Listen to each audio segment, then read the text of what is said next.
ஸ்ரீஹி ஸ்ரீமதே ராமானுஜாய நமக. ஸ்ரீமதே நிகமாந்த மகாதேசிகாய நமக.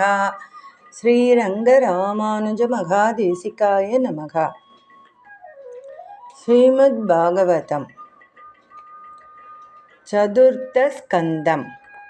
ஸ்வயம்புவ மனுவின் புதல்விகளுடைய சந்ததியை கூறுதல். ஸ்ரீ மைத்ரேயர் சொல்கிறார், வாராய் விதுரனே, நீ ஸ்வயம்புவ மனுவின் சரித்திரத்தையும் அவனுடைய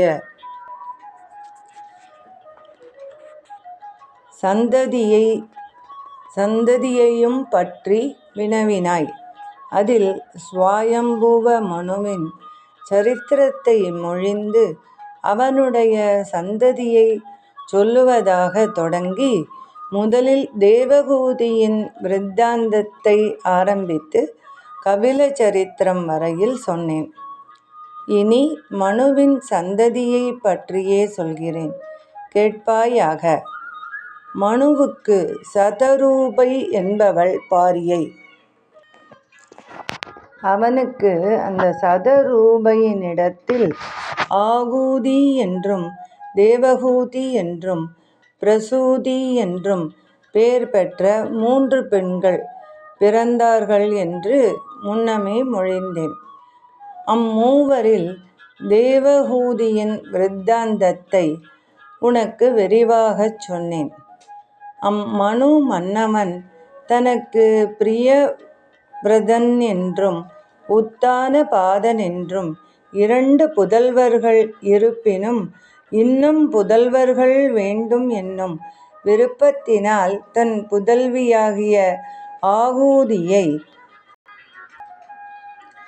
இவளுக்கு பிறக்கும் புருஷ பிரஜையை எனக்கு புதல்வனாக கொடுக்க வேண்டும் என்னும் ஏற்பாட்டுடன் ருசி என்பவருக்கு கொடுத்தான்.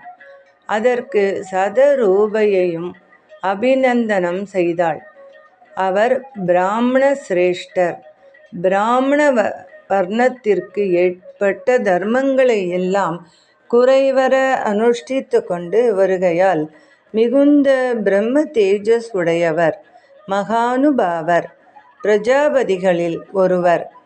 அவர் ஆகூதியை பாரியையாக பெற்று கடும் தவம் செய்து பகவானை ஆராதித்து அந்த ஆகூதியிடத்தில் ஒரு பெண்ணையும் ஒரு புதல்வனையும் பெற்றார். அவருக்கு பிறந்த குழந்தைகளில் புருஷ பிரஜையானது யக்ஞஸ்வரூபியாகிய சாக்ஷாத் விஷ்ணுவின் அம்சமே ஆனது பற்றியே அவன் யக்ஞன் என்னும் பெயர் பெற்றான். ஸ்திரீ பிரஜை தட்சிணை என்னும் பெயருடையது. அது ஸ்ரீ மகாலட்சுமியின் அம்சம். ஆகையால் அப்பெண்மணி என்றும் அழிவில்லாதிருக்கும் தன்மையுடையவள். பிறகு ஸ்வயம்புவ மனு தன் புதல்விக்கு பிள்ளை பிறந்ததை கேட்டு மிகுந்த சந்தோஷம் அடைந்து முன்பு தான் செய்த ஏற்பாட்டின்படி மகா தேஜஸ்வியாகிய அந்த புருஷ பிரஜையை தன் வீட்டிற்கு எடுத்து கொண்டு வந்தான். ருசியும் தட்சிணை என்கிற அந்த புதல்வியையே பிள்ளையாக பாராட்டி வளர்த்து கொண்டு வந்தார். அந்த ருசியின் புதல்வியாகிய தட்சிணை வளர்ந்து பர்த்தாவை மணம் புரிய விரும்புகையில் யக்ஞஸ்வரூபியும் ஸ்வயம்புவ மனுவுக்கு புதல்வனும் ஆகிய யக்ஞ பகவான் அவளை மணம் புரிந்தான்.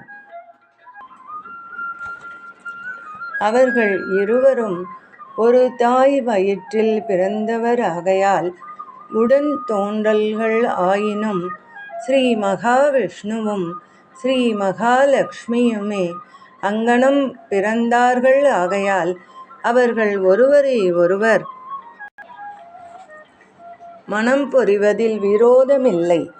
அந்த தட்சிணையும் யக்ஞனை கணவனாக பெற்று மிக்க மனக்களிப்புற்றிருந்தாள். யஞனும் தட்சிணையை பாரியையாக பெற்று சந்தோஷம் அடைந்து அவளிடத்தில் 12 புதல்வர்களைப் பெற்றான். அவர்கள் தோஷன், பிரதோஷன், சந்தோஷன், புத்திரன், சாந்தி, இடஸ்பதி, யித்மன், கவி, விபு, வஹ்னி, சுதேவன், ரோச்சனன் என்னும் பேருடையவர். அவர்கள் துஷிதரன் என்னும் பேர் பூண்டு தேவதைகள் ஆனார்கள். அந்த ஸ்வயம்பூவ மன்வந்தரத்தில் மரீச்சி முதலிய ரிஷிகளும் தேவர்களுக்கு தலைவனாகிய யஞனும் துஷிதரென்று பேர் பெற்ற தோஷன் முதலிய தேவர்களும் தமது சந்ததியை மேன்மேலும் வளர்த்தி லோக மரியாதையை பாதுகாத்து வந்தார்கள். ஸ்வயம்பூவ மனுவின் புதல்வர்கள் ஆகிய பிரியவ்ரதனும் உத்தானபாதனும் மகா தேஜஸ்விகள். அவர்களுடைய புதல்வர்களும் பேரன்மார்களும் கொள்பேரன்மார்களும் அவர்களுடைய வம்சங்களுமே மன்வந்தரம் முழுவதும் வியாபித்து உலகங்களை பரிபாலனம் செய்தார்கள். இங்ஙனம் ஆகூதியின் சந்ததியைச் சொன்னேன்.